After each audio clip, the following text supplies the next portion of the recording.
The views, thoughts, and opinions expressed on the Nova Society are those of our guests and panel members and do not represent the views, thoughts, and opinions of any institution any member of the Nova Society is associated with. The material information presented on the Nova Society is for general information purposes only. Reproduction or dissemination for the purpose other than education is prohibited without express written consent of the Nova Society.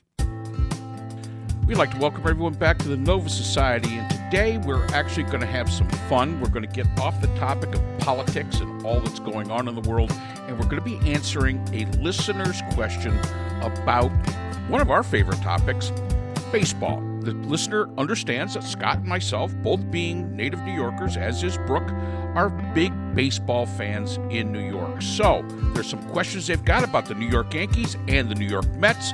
So we decided to take a break from all the depressing news and just address the sport of baseball. And we did have a lot of fun with this. So let's listen in. Alrighty. Let's move on to something fun. Alrighty.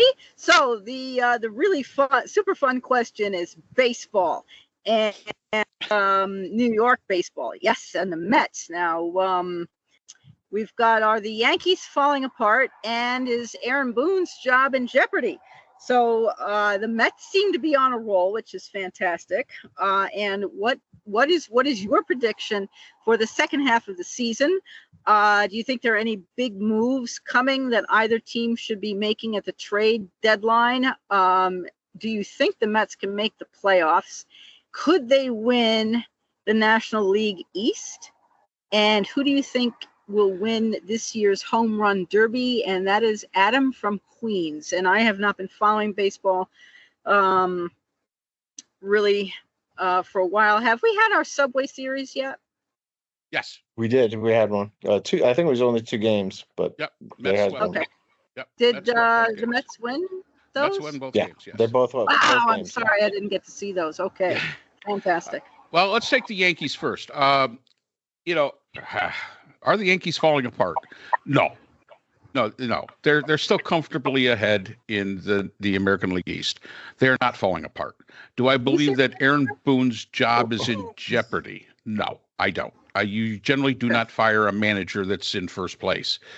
This is a case of no matter how many superstars you've got on your team, and they have a stacked team, sometimes everybody goes into a slump at the same time. Let's remember, Babe Ruth struck out an awful lot of times in his career. So did Lou Gehrig. I mean, so these are Joe DiMaggio, all of them. All of them went through slumps at one point in time or another. And I think that's what the Yankees are experiencing. Will they bounce back? Hard to tell. But I don't think they're collapsing. They've got time to get stuff squared around.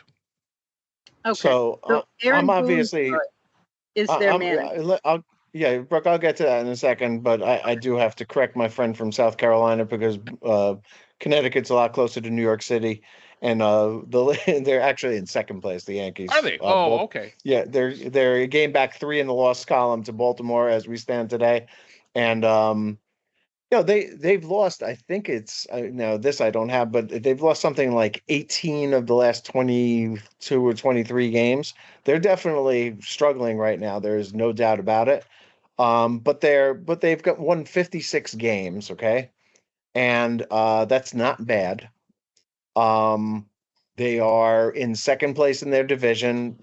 I don't believe they will win their division. I think Baltimore will continue to play well and win their division, but who knows? I don't think Aaron Boone's in trouble. Maybe if George Steinbrenner were still alive, he would be, but I'm pretty sure that he'll keep this job because 56 and 39 ain't bad. And so I don't see any reason why he would stop. I mean, they're really good on the road. They're better on the road than they are at home, which is kind of interesting. And I think the Yankees will probably be fine. They'll be in that mix. And this is not 1969 anymore where you have to win the entire league. You just have to get into the playoffs, and then it becomes a whole different ball game where your pitching becomes the most important thing. And the Yankees should be able to to at least get into the playoffs. As far as the Mets are concerned, Philadelphia has got 61 wins right now. They're the best team in baseball. They're not giving this up. I think they've got 7 now All-Stars. 7. They may even have gotten an 8th one today. I forget whether he was 7 or 8. And the Phillies are really, really good. 61 wins. The Mets have 47 wins. They're 2 games over 500. And they're not winning the division, but they should be in the playoff mix, and they do need to make some big moves. Now, here comes the fun part, the big moves. The Mets have, for the last couple of years, gone out and traded some pretty big players for some farm kids. And those farm kids, some of them appear to be getting ready to come up. And while I don't think that Jeff McNeil's contract is tradable, so they can't, they're not going to be able to trade him. Pete Alonso, being a free agent at the end of this year, probably is tradable, knowing that Mark Vantos can go play first base, and they'll have almost as good a home run hitter as Pete playing that position. So I would not be surprised if the Mets trade Pete Alonso before or at the trading deadline. I would not be shocked. Again, he'll be a free agent, so they can always sign him again if they want to. But chances are that Pete's moving on. And that some of the other Mets that are ready to come up will start to come up. And they can do that with Senga coming back. They've got a pretty good rotation. Again, just like the Yankees, all they have to do is get into the playoffs as a wild card. And with that pitching rotation, they do need help in the bullpen. Obviously, that's been glaringly obvious. They got a little help with a trade this week.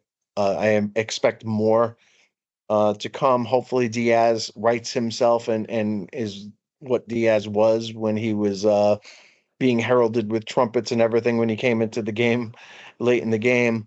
And I think the Mets are also in pretty good shape. They're gonna make these playoffs. And I don't know who's gonna win the home run derby, nor do I care. Is Aaron Judge still with the Yankees? Huh? Yes. Yep. Yes, Aaron Judge. Okay. Yes. Okay. So and he's killing it. Scott is correct. The Yankees are actually 2 games back in the American League East. It shows you that I watch more the National League than I do the American League. All right, so that's to the Mets. The Mets are playing extremely well. It'd be nice if they could sweep Colorado this weekend. That would put them 5 games over 500. Colorado, one of the worst teams right now in baseball. Other than the only thing that would be better was if they'd be playing the Chicago White Sox. Will they make the playoffs? Absolutely. I believe that they will, unless something unforeseen happens. And of course, baseball, it's 162 games. A lot of stuff can happen in 162 games. Can the Mets win the division? Well, if you have any hope whatsoever, you got to look back to 2007, when the Mets were so far ahead and eventually lost out to the Phillies in the last 3 weeks of the season. Down the stretch, they won. They lost 5 out of 6 games to the 4th place Nationals during that stretch. And again, it was just a total collapse. And I think that was the end of Willie Randolph. That was his swan song. But yeah, is it possible? Sure, the Phillies could tank just like everybody else does. It's possible. And you also have to consider injuries. Yes, they do have a lot of all-stars on that team. But 162 games is an awful long time. Injuries do happen. And so, again, is it possible? Sure. Is it probable? Probably not. But I think the Mets will make the playoffs. All right. So moves. The Yankees, there are some moves the Yankees could make, although I don't think they're as significant as the Mets. To me, the one thing, I do not believe Pete Alonso is going anywhere. I think they're going to keep him. I would see them getting rid of somebody like J.D. Stewart, because he's hitting on the interstate. And he's not producing, and they have plenty of people that can play right field. They need relief pitching. if they need anything. They need to go out and find relievers. They're fine, even if they're only getting out of those starting pitchers. And we can't really guarantee what Senga's going to do when he comes back. But even if they're only getting 5 innings, they've got to bridge that gap. And the fact is that they have shown a couple of times where they have not been able to do that. So relief pitching, go back to what the Mets always were known for, pitching. Go back to pitching. The other thing that they could be looking at very seriously, and this might come as a surprise, is the second baseman, right fielder, Jeff McNeil. Here's a guy that was a batting champion and is batting 211, I think, as of yesterday, the game. What's happened to him, I don't know. He's not the same hitter that he was before. He's batting 9th at this point in time. And the fact is like J.D. Stewart, we have people that can play right field. As Scott said, bring one of those young kids up. If he hits 225, he's doing better than O'Neill's doing. McNeil. McNeil is an average fielder at best. He is not some superstar. He has no great speed. His strength was he could hit base hits. And he has shown when you're batting 211, you're not hitting base hits. You're not getting anything. And you're a drag on. So bring one of those young kids up. Bring 2 of them up. Get rid of J.D. Stewart, who's not helping you at all. Sort of like when they got rid of Vogelbach. Yeah, he's a big guy. Yeah, he looks like he can hit a lot of home runs, but he's just not doing it. Get rid of McNeil. Now, maybe he'll come back and bite you on the butt sometime in the future, but who knows, because that's happened before. Justin Turner being a great example. Once they traded him off, Justin Turner was a Met killer when they played Los Angeles. So get rid of those 2. Bring in bring in 2 young kids. Maybe bring Beatty back and try to teach him to play second base. He can play third. We know that. See if we can get him to play second base. You've got a couple of really nice kids down there that can play the outfield. Bring them up. Their batting averages are probably going to be better. You can develop them right there at the major league level. And then when you go out shopping, Uncle Steve, while you're out there shopping, relief pitching. And there's a bunch of them on the market that are going to be on the market. Matter of fact, when we were the games that just got over with, where the Mets swept, who was that? Who'd they sweep this week? Who'd they play? The Nats, just the Nats. Was it the Nats? Yeah, it was the Nats. They've got a couple of decent relievers. They've got a couple. Another one that has decent relievers, Toronto.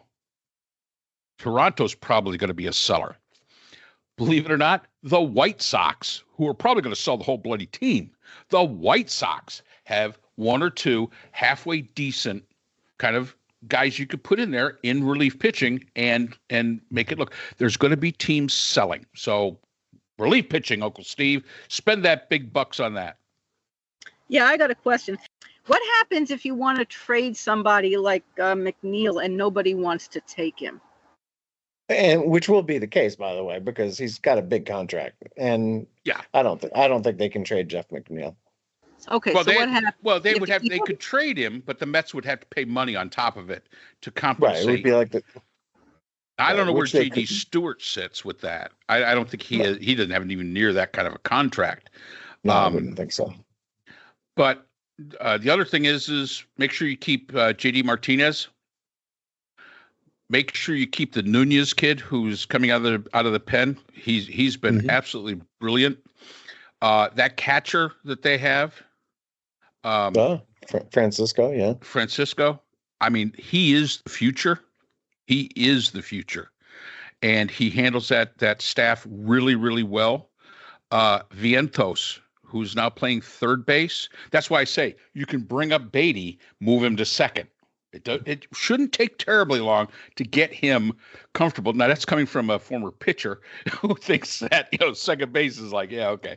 And, of course, everybody pulled the ball off of me, so it always went to third or short. Nobody ever hit it to second off of me unless you were, like, really slow with the bat. But, yeah, I mean, move him over into second. Get these kids up there. They have some really good prospects. Last night, I was watching the New Hampshire Fisher Cats, which are in Manchester, New Hampshire. Matter of fact, when you're looking through the field, you see the Southern New Hampshire University, their mill campus over there, and they were playing against the Rumble Ponies of Binghamton. Rumble Pony. The Cute. Rumble Ponies, yes. And there's some kids on that team. I mean, that's double A. You can move some of these kids up from triple A, move some of them up from double A to triple A. So let's start really fostering this system. You have some really good prospects out there. Let's start making it happen. Who makes those decisions to move somebody from double A to triple A and stuff like this? General managers and scouts, pretty much. So are they cool? It pretty much all comes from the main team. It pretty much all comes. In fact, what they'll do is the main team will go down and talk to the pitching coach of, say, the Rumble Ponies.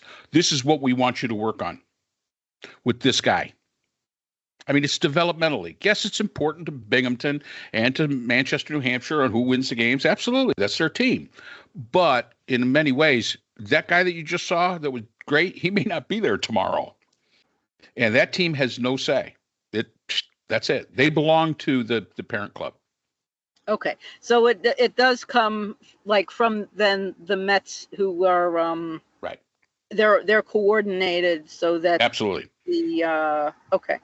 So the Mets are not going to lose these great prospects because they are well aware of who these young men are. Or they could be used as trade chips. Right. We've done that before. We've traded away some what we thought were great prospects that turned out to be like not so much. Mm-hmm. So yeah, I mean, it's always a gamble.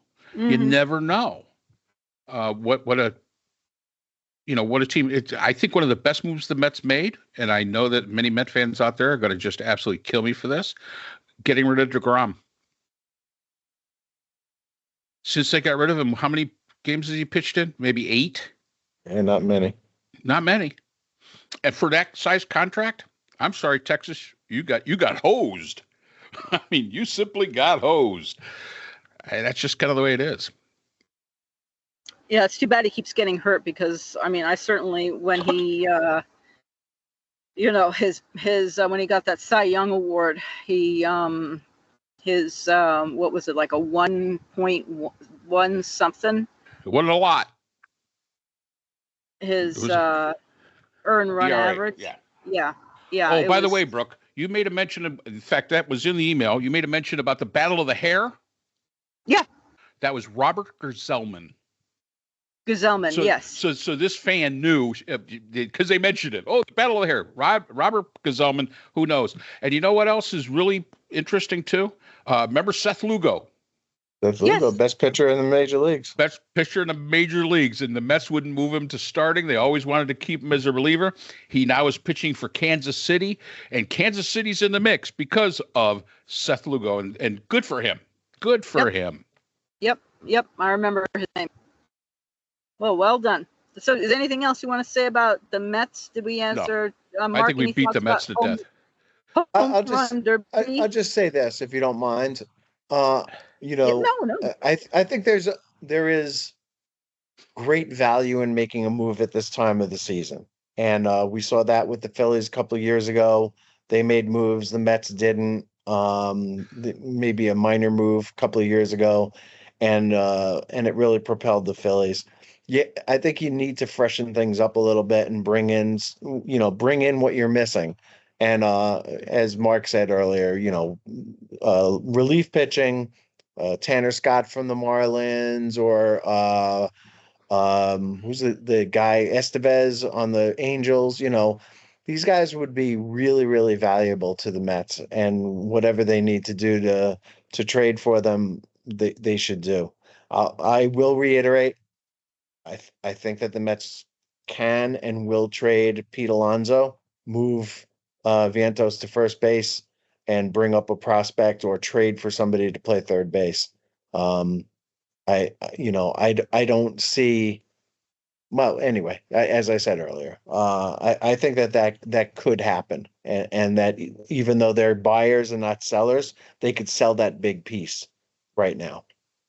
Yeah, because that piece is going to cost them an awful lot of money down the road if they keep him. That would be the only thing. The only thing is that we've seen that Uncle Steve isn't afraid to spend money. He's got it.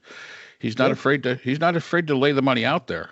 But Alonso is a lot like all power hitters. He was a lot better before when every swing wasn't for out of the ballpark. When he was a better two-strike hitter in the past. He became more disciplined. He seems to have lost that. As I say, Jeff McNeil. I can't even explain to you what has happened to Jeff McNeil. I can't. That's just one thing. Baseball. It's just baseball. That's right. Could be anything. So, home run derby.